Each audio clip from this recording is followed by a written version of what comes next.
realmente foi, né? Eu tocava em grupo lá em Brasília, e nem era muito em Brasília. Quando a gente pensa em Brasília, a gente pensa muito ali, Esplanada dos Ministérios, Asa Sul e Norte, mas na verdade eu cresci no entorno de Brasília, que é como se fosse o subúrbio de Brasília, digamos Tá. assim, né? Colado em Goiás ali. Era Goiás, mas é meio que considerado em torno de Dali Brasília. daquele do centro mesmo, quantas horas? Não, a coisa ali de uns 50, 60 minutos, assim, Ali sabe? 50 minutos tu já tá Já quase em tá. Goiás? É, sim, sim, Que porque doideira. é um quadradinho dentro de Sim. Goiás, né? Então é tudo muito perto ali. E aí, cara, eu tocava lá, só que a possibilidade de um grupo dali acontecer na época era muito pequena, assim, sabe? Porque a gente tá falando de uma época que não tinha internet como tem hoje, a gente já se sentia muito distante de Brasília, que tinha os principais bares, as casas. Imagina Qual era o nome do lugar? céu azul. Tá. Então, assim, muito difícil. Internet, uma pessoa tinha na época, assim. Isso é o quê? 12 anos atrás? Estamos falando de Isso, 2010, cara, vamos, 9? não, vamos colocar mais. A gente tá falando de uns 15 anos atrás, porque foi quando eu tocava ainda, né? Tá, 2006, 7. Por aí, por aí. Então, assim, um tinha computador que conseguia imprimir de repente as partituras pra gente poder tocar, ter acesso às músicas que não chegavam lá ainda. Cara, parece uma coisa muito arcaica, mas era uma Não, realidade vivi isso aí. mesmo, sacou? Vivi essa época. Então, Esperar o melhor horário pra poder entrar na internet porque a internet era isso, discada. essas paradas. Mas, eu não sei explicar, cara, mas dentro de mim eu tinha uma certeza que eu ia fazer uma diferença dentro do samba, cara. Eu, Você sempre foi um amante do samba. muito, muito. Então, assim, eu tenho uma coisa dentro de mim que eu acreditava muito no meu potencial dentro da música, sacou? Eu falei, cara, alguma coisa eu vou fazer de relevante. Eu achava naquele momento que era tocando, né? Aí eu pensava, cara, de repente eu vou ter um grupo que vai ter uma relevância e tal.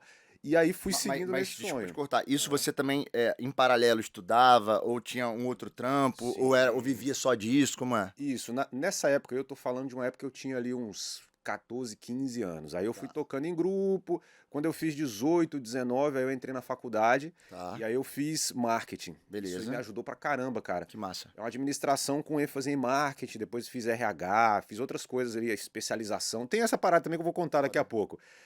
Mas eu sempre tava com a música ali em paralelo, sabe? Pô, o meu sonho era viver da música, mas eu sempre tive um pé numa realidade, cara. Eu preciso ter um plano B bem preparado, porque eu não quero ficar fudido na vida, Sim, sacou? sim. E ganhava muito mal na música, enfim, eu queria ter um plano B. Aí aconteceu um detalhe importantíssimo, detalhe entre aspas, muito importante, que foi quando minha esposa ficou grávida, na época namorada, né? Eu tinha 18, ela 17 anos, aí eu pensei, caramba, agora eu vou ter que arrumar emprego e vou ter que parar com o grupo, né? Porque o grupo tomava muito tempo, né? Tomava tempo e, tipo, era aquela parada. Fazia barzinho, fazia festinha, pegava 100 Isso. pratas ali, 100, dividia pra todo mundo e... É essa parada, Tá. exatamente isso aí. E aí eu pensei, cara, vou sair do grupo, porque o grupo também dava muito trabalho, sabe? E por isso que muita gente vem falar comigo sobre grupo hoje, eu sei a realidade, sabe? Um que não quer ensaiar, o outro que vai se converter e larga tudo, e aí você não tem uma peça de reposição. Pessoas que às vezes não têm a ambição realmente de crescer na música, sabe? E sempre me incomodou muito, Rafa, precisar muito de alguém pra poder eu alcançar o meu objetivo, Tô sabe? ligado. Isso é uma coisa que me deixa muito agoniado. Tipo, pô, eu dependo do Rafa pra eu poder conseguir um Isso é muito objetivo. ruim, muito, muito. Cara, às vezes o Rafa não quer aquilo, ele também não tem obrigação de querer, mas eu quero, entende? Então isso sempre me incomodou. Diretamente, quer dizer, indiretamente a gente sempre precisa de alguém, mas diretamente é horroroso, Isso, horroroso, mano. exatamente. Horroroso. E aí, pô, eu não cantava, né? Então não tinha como vou seguir uma carreira solo, não tinha como. Por isso, quando o cantor segue carreira solo, eu sempre falo, cara, precisa entender o que que houve, porque às vezes, cara, tem uma situação que tava travando a carreira dele, né? Não, e às vezes você, como você já passou por isso, você entende que chega um ponto que é mais fácil, seja o cantor ou a pessoa na vida, é, se sentir sobrecarregada, mas ela ter a decisão, ela poder tocar, ela poder fazer, do que dividir essa carga e nada sair do lugar. Porque aí a Exatamente. coisa se inverte, você divide a carga, só que isso acaba ficando maior, mais pesado, porque aí você tem que levar todo mundo junto. É, Então, assim, é é muito, foda é mesmo, muito cara, é foda. delicado.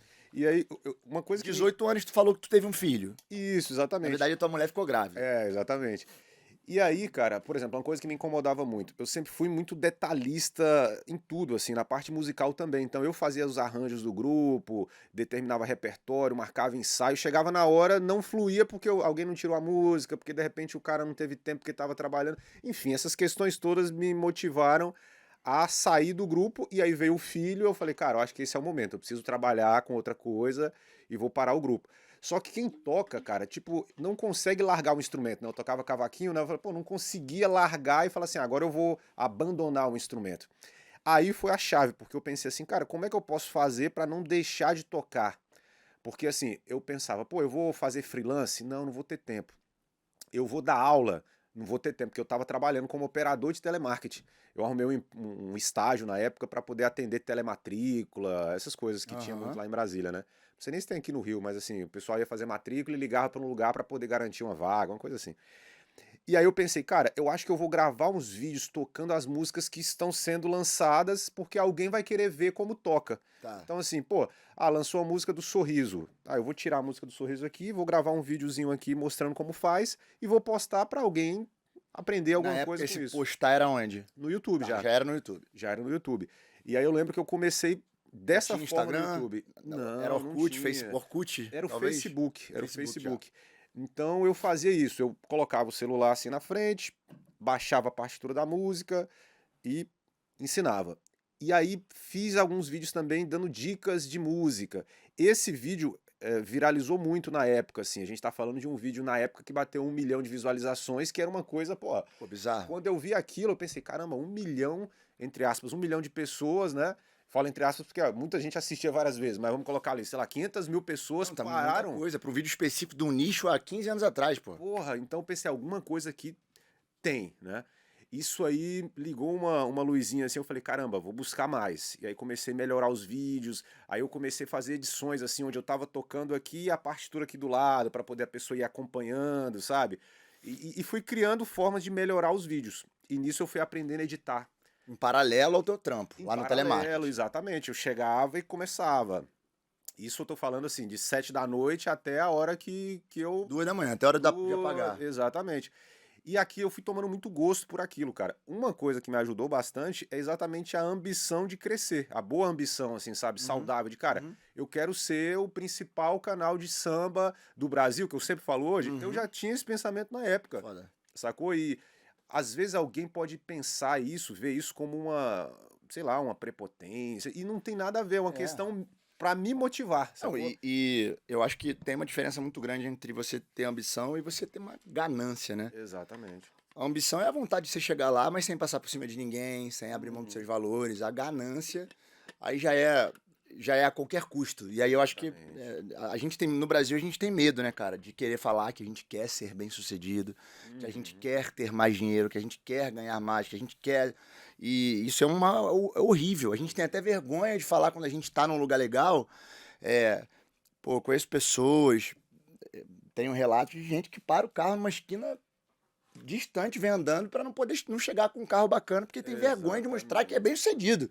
Assim, É. isso é uma inversão de valor absurda, sabe? Cara, e é engraçado você falar isso porque eu morava numa região muito carente, assim, o Céu Azul ainda é uma região muito carente. E só que minha mãe, ela trabalhava como ela servia café numa empresa, né? Uhum. Tipo uma Copeira, copeira. isso, Isso. copeira. E só que ela trabalhava numa empresa que pagava na época para essa função um salário Bem bacana. melhor, Aham. melhor do que a média, sacou? Era como, sei lá, ela ganhasse 50% a mais do que uma copeira em outra empresa, entendeu? Então ela dava uma condição de vida pra gente legal, assim, comparada com as outras condições da região ali, né? Da galera de outras regiões. Então eu conseguia comprar um tênisinho legal pra ir pra escola, uma roupa bacana, mas eu tinha vergonha de ir com essa roupa melhor que a galera. É. E aí eu fiquei pensando exatamente isso na época, né? Eu falei, cara, eu não tenho problema nenhum nisso, né? Eu não vou poder pisar em alguém em função disso, ou achar que eu sou melhor que alguém, mas a gente não pode ter vergonha das É conquistas isso. que a gente tem, né? Isso aí é Uhum. fato. Então, aí beleza, aí meu filho nasceu e aí eu continuei dando aula de cavaquinho e tal. Só que eu senti, cara, em determinado momento que eu tinha chegado no teto do público de cavaquinistas, entende? Não no teto, mas eu pensei assim, cara, eu acho que o universo de pessoas que eu quero atingir é muito maior do que Entendi. simplesmente quem toca cavaco. Aí eu pensei assim, cara, como é que eu vou atrair o cara do violão, por exemplo? Porque num grupo tem o cara do cavaco, mas e como é que eu vou fazer pro cara do violão me assistir, pro cara da percussão me assistir? Aí eu pensei, e se eu entrevistasse algumas pessoas do Legal, meio legal. para poder trazer esse conteúdo e Aí daí veio atrair? essa ideia. Aí veio a ideia das entrevistas. Aí Foda. eu Que tava na num show. época era a entrevista já era nesse formato videocast. Não, não, a gente. Cara, a primeira entrevista que eu fiz foi nos bastidores do show do Arlindo. E aí eu encontrei o GG, que era cavaquinista do Arlindo. E ele me acompanhava dos vídeos de cavaco, porque nesse momento eu era um dos únicos a fazer um conteúdo para cavaquinista. Então os cavaquinistas já renomados me assistiam. Foda. Então eu comecei a ficar conhecido no meio dos cavaquinistas. E aí o GG me encontrou, eu encontrei o GG lá nos bastidores do show do Arlindo e comentei com ele. Eu falei, pô, GG, eu tô querendo fazer entrevistas, cara, com os cavaquinistas e tal. Aí ele falou assim, pô, vamos fazer, pô, eu participo. Eu Maneiro. falei, pô, vamos marcar então. Ele, não, vamos fazer agora. Eu falei, pô, mas tô só com o celular. Não, vamos fazer. E aí eu peguei o celular e aí a gente foi pro fundo do palco ali e eu fiz a primeira entrevista assim, no estilo selfie, conversando com ele, vento pra caramba, pessoas passando, e a gente fez ali um papo. E deu bom? Deu muito bom, cara. Não, isso é uma parada que eu também perguntei já sabendo que tinha dado bom, mas é pra galera que tá em casa entender. Cara, a gente sempre fala aqui, né? Eu falo aqui, eu falo na minha vida, eu falo nos cursos, tento implementar isso com os artistas que eu trabalho direto ou indiretamente. Caralho, cara, a perfeição ela é uma utopia. Exatamente. Porque é muito mais fácil você fazer com aquilo que você tem, ainda mais hoje em dia, cara, que o celular, naquela época, o celular era uma porcaria, hoje em dia o celular é melhor do que câmeras que tinham naquela época. Perfeito. Então, assim, cara, faz. Faz. Imagina se você falasse, não vamos fazer aqui, vamos esperar o melhor momento, alugar um estúdio. Você ia prorrogar aquilo por mais um ano, talvez. E aí não ia nascer. Sem dúvida. Então, as pessoas esperam sempre o melhor momento para poder botar o que eu chamo de bloco na rua. E, cara, as coisas elas vão se ajeitando ao decorrer da caminhada. Sim. E isso que você falou é mais uma prova. Eu escuto isso, cara, de diversas formas, de diversas pessoas. E é sempre muito foda, porque acende um alerta em mim. E eu sempre falo, cara, peraí, deixa eu frisar isso aqui durante esse papo.